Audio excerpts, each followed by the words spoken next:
ఆఖరి శ్రావణ శుక్రవారం ఇంట్లో ఇలా పూజ చేయండి, అఖండ రాజయోగం సిద్ధిస్తుంది. ఈ వీడియో చూసిన వాళ్ళందరూ శ్రీ మాత్రే నమః అని కామెంట్ చేయండి. మహిళలకు చాలా ప్రత్యేకమైన మాసం శ్రావణ మాసం. ఈ శ్రావణ మాసంలో ఆఖరి శుక్రవారం చాలా ప్రత్యేకం. ఆగస్టు 30న ఆఖరి శ్రావణ శుక్రవారం. ఈ నెలలో ఎవరికైతే పూజ చేసుకోవడం కుదరలేదో ఈ ఆఖరి శ్రావణ శుక్రవారం రోజు పూజ ఇలా చేసుకుంటే ఆ లక్ష్మీనారాయణుల అనుగ్రహం తప్పక లభిస్తుంది. ఈ వీడియో చూసిన అందరూ శ్రీ మాత్రే నమః అని కామెంట్ చేయండి. ఈ శ్రావణ మాసంలో లక్ష్మీదేవి ఆ వైకుంఠాన్ని వదిలి భూమిపైన తిరుగుతుంది. ఎవరెవరు అయితే ఈ శ్రావణ మాసంలో భక్తి శ్రద్ధలతో లక్ష్మీనారాయణులని పూజిస్తారో వారికి అష్టైశ్వర్యాలు ప్రసాదిస్తుంది. అలాగే ఆఖరి శుక్రవారం అయిన రేపు కొన్ని పరిహారాలతో పూజ చేస్తే ఆ లక్ష్మీ అనుగ్రహం తప్పక లభిస్తుంది. ఈ శ్రావణ శుక్రవారం రోజున మహిళలు ఉదయాన్నే నిద్ర లేచి ఇల్లు అంతా శుభ్రం చేసుకుని తలంటు స్నానం చేయాలి. స్నానం చేసేటప్పుడు ఈ మంత్రం పఠించాలి. గంగే చ యమునే చైవ గోదావరి సరస్వతి నర్మదా సింధు కావేరి జలేస్మిన్ సన్నిధం కురు. స్నానం చేసి ఈరోజు అమ్మవారికి ఇష్టమైన పసుపు రంగు చీర ధరించాలి. ముందుగా ఒక ప్లేట్లో పెరుగు, పసుపు కలిపి ఉంచుకోవాలి. దీనిని గడపలకు దేవుడి మందిరంలో రాసి చక్కగా కుంకుమ బొట్లు పెట్టాలి. అమ్మవారికి పెరుగు ఇష్టం కాబట్టి ఆ లక్ష్మీదేవి తప్పకుండా మీ ఇంటికి వస్తుంది.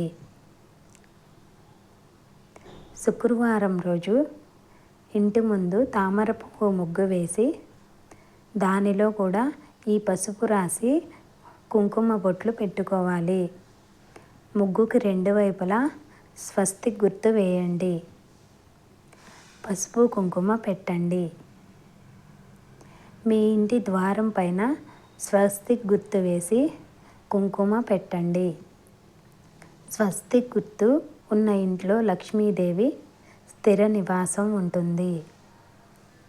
ఈ శ్రావణ శుక్రవారం ఆఖరిది కనుక మీ ఇంట్లో తప్పకుండా ఐశ్వర్య దీపం అంటే ఉప్పు దీపం వెలిగించండి.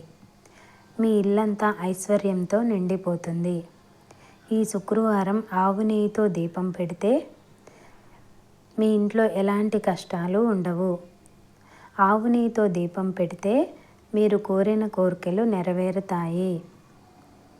శుక్రవారం రోజు ఉదయం సాయంత్రం నెయ్యి దీపం వెలిగించాలి. సాయంత్రం 5:30 దీపం పెట్టి శ్రీ మాత్రే నమః అని 11 సార్లు చెప్తే చాలు, మీకు అష్టైశ్వర్యాలు సిద్ధిస్తాయి. శుక్రవారం రోజు 5 ఒత్తులతో దీపం పెట్టి అమ్మవారికి ఇష్టమైన బెల్లం నైవేద్యంగా పెట్టాలి. ఆ విష్ణుమూర్తికి తులసి ఆకులు అంటే చాలా ప్రీతి కనుక పంచపాత్రలో నీరు పెట్టి దానిలో కొన్ని తులసి ఆకులు వెయ్యాలి. మన సాంప్రదాయం ప్రకారం ఒక్క లక్ష్మీదేవిని పూజించకూడదు. ఆ లక్ష్మీనారాయణులను కలిసి పూజించాలి. లక్ష్మీదేవి విష్ణుమూర్తి అంటే చాలా ఇష్టం కనుక ఎవరి ఇంట్లో అయితే ఆ లక్ష్మీనారాయణుల పూజ జరుగుతుందో ఆ ఇల్లు ఎన్నెన్ని జన్మలైనా సంపదతో తులతూగుతుంది. సాయంత్రం పూజ చేసేటప్పుడు ఒక నిమ్మకాయను 2 ముక్కలు చేసి ఒక పసుపు ఇంకొకటి కుంకుమ పెట్టి ముగ్గుకి 2 వైపులా పెట్టండి. ఇలా చేయడం వల్ల మీ ఇంటికి ఉన్న నరదిష్టి పోతుంది. ఈ ఆఖరి శుక్రవారం రోజు తులసి చెట్టు దగ్గర దీపం వెలిగించి 5 ప్రదక్షిణలు చేస్తూ ఈ మంత్రం పఠించండి. యాని కాని చ పాపాని బ్రహ్మహత్యాదికాని చ తాని తాని ప్రణశ్యంతి ప్రదక్షిణ పదే పదే.